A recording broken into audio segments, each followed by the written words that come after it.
What's going on, guys? Welcome back. Hope you guys are all having a great day as always. I'm super excited to get into this today because sitting in front of me, I have the brand new Micro Delta Force 2 skates.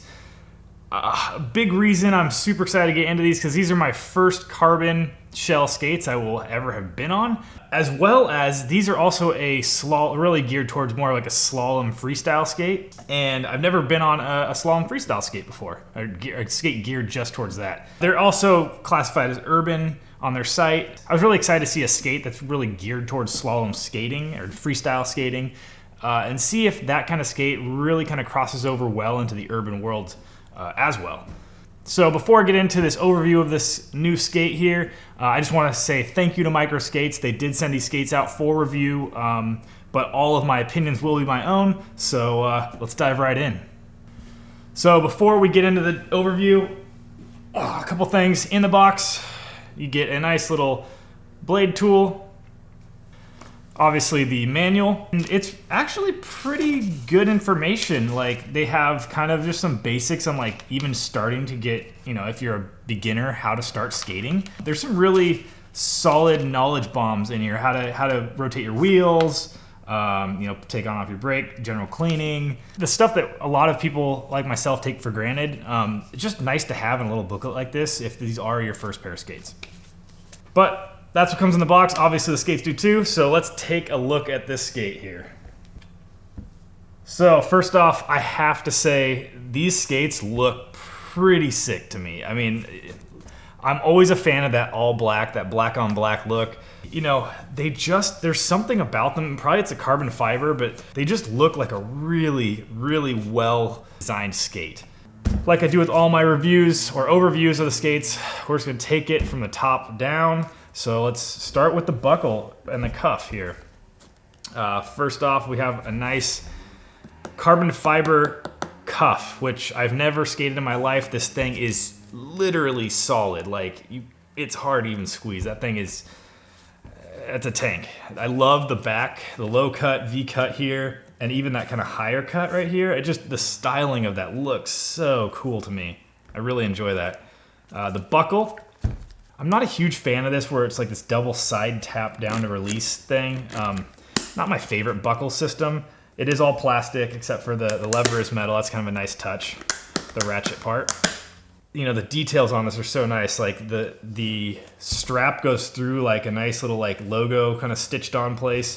And then on the other side, because this is carbon fiber, I'm assuming they put this leather kind of band behind the strap here, which is just a nice touch so that this strap isn't just rubbing on that hard edge of the carbon fiber, which could just tear apart that plastic strap really quick. But yeah, just that layering system and all the stitching and stuff just makes it look so much more premium, in my opinion. The strap itself, let's take it out real quick. It's not bad. It's a high quality strap. It's small, it's dainty, but it's pretty stiff. I don't see it, ripping or cracking or tearing or breaking on you that easily. They are removable. You have a little Phillips screw right there, so I'm assuming you could get replacement parts for these. The cuffs as well. You can see right there the Allen key if you wanted to replace the cuffs or take them off.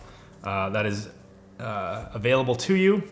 All right, so we're gonna jump down here, take a look at the 45-degree strap right here. It looks like the same ratchet mechanism right here, and then you push those two buttons to release that strap. I mean, the ratchet feels really high quality. I mean, there's a nice little bump out here to kind of help maybe protect this if you go down and slide right here on this plastic piece, which is nice to see. It would have been nice to maybe see some sort of a plastic bump out around here to save this, because if I go down, this is gonna get torn. I mean, I'm sliding on this. The strap in general, it's pretty sweet. It has a little Swiss design kind of logo here over the strap. Again, the strap itself is the same as the top one, so not bad.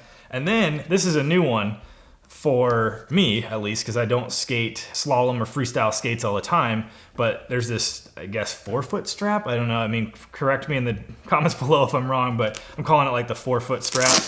Just a Velcro strap to really cinch down and get all of the performance out of that forefoot and pull your foot down and really hug it tight inside the shell of the boot, which is really cool in my opinion. Technically, all these straps I would think would really make the laces kind of pointless to have at this point. I mean, it's just kind of cumbersome now to like strap the laces and then do all these straps. So the laces also have nice metal eyelets all the way through. Yeah, so the boot itself, if we keep moving down here, this is a nice, feels kind of like a pleather or suede-y kind of, just, there's a bunch of different materials on here. Really just cool styling design. This upper part right here of the shell is all stitched into the actual sole part, which is the sole of the shell, and it's all carbon fiber, as you can see there. It is all attached as the liner too, so the liner does not come out. This liner is a part of the whole boot. Usually I don't like that because I like to have the opportunity to swap liners if I want to, or clean my liners. But the upside to that is you're gonna get no slop in the boot as long as your foot fits that, you know, liner and shell perfect. There is no wear for the liner inside, say, a hard shell boot to slide around because it's a part, it is the boot itself. If we go down here, we got a nice big slide plate. We got a nice kind of rubbery plastic toe cap, which is nice to see, because if it was just this kind of material, this would get shredded really quick. So nice to see a nice plastic rubber that will hold up over time. Swinging around to the back, we got a cool little DF emblem right there stitched in. Yeah, I mean, they just look really rad, in my opinion. I think these Delta Force skate styling is pretty sick. Since the liners don't come out, let's just kind of talk about the liners real quick. I'm gonna loosen this up. I'll loosen that up real quick. So starting off here, they do have a little low cut, V cut to match that cuff part, which is nice. This carrying strap feels really solid. Looks great. Lots of padding up and around the top, which I would be really thinking is an important thing on these skates, since this is so stiff and doesn't really flex at all. You really want to have as much padding up around your upper leg, around this edge here as possible, or else this is would be digging into your side of your leg, which not feel good. So I'm glad there's ample padding up here in the high area. Pretty padded tongue, but it is kind of floppy. It would be nice to have maybe a little bit more support in that tongue. I'm imagining you're gonna feel this a lot. You're gonna feel just this tiny little piece just pushing against your shin, which might not feel great. If we go deeper in here, feels like some good amount of padding.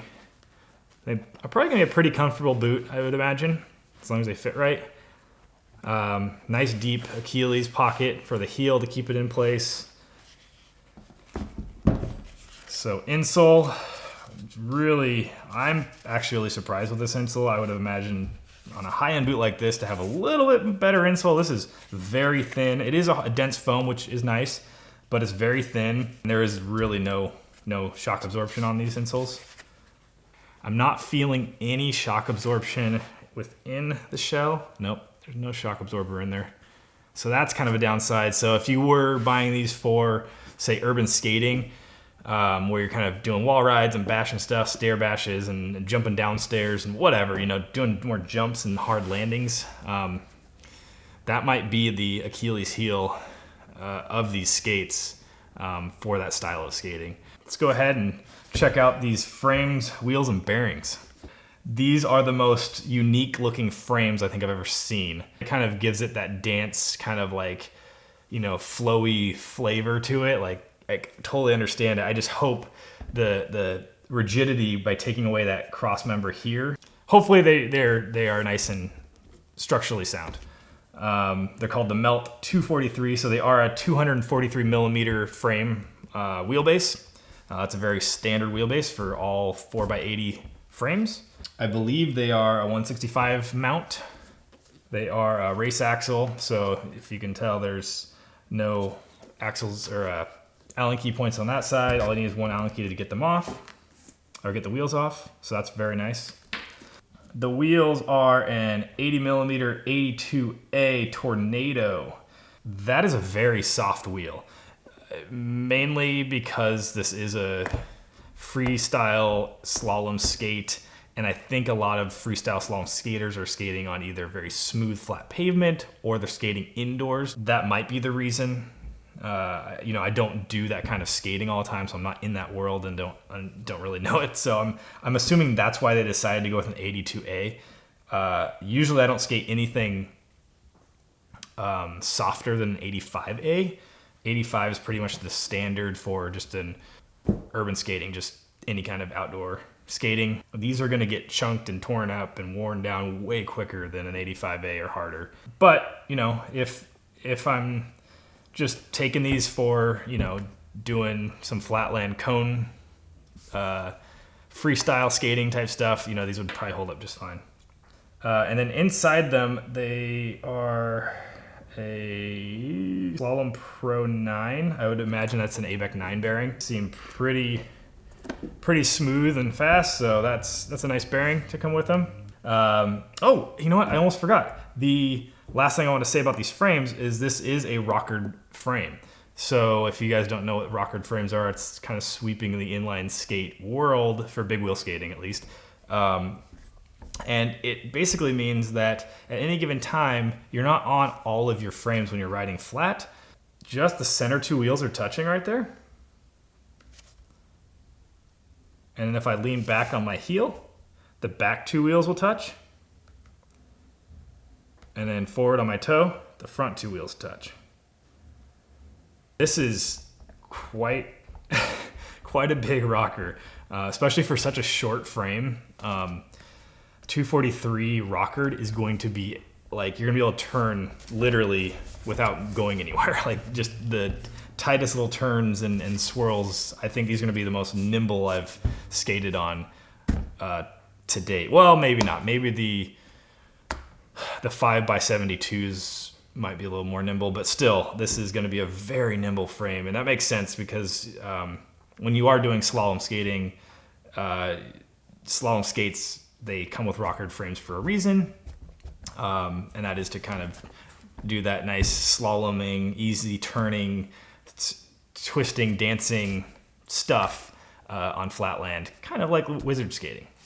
So yeah, that is the Micro Delta Force 2 skate. I am really excited about these skates. I think they look sweet. I think they're gonna be so playful and so much fun. Hopefully in both freestyle and urban environments.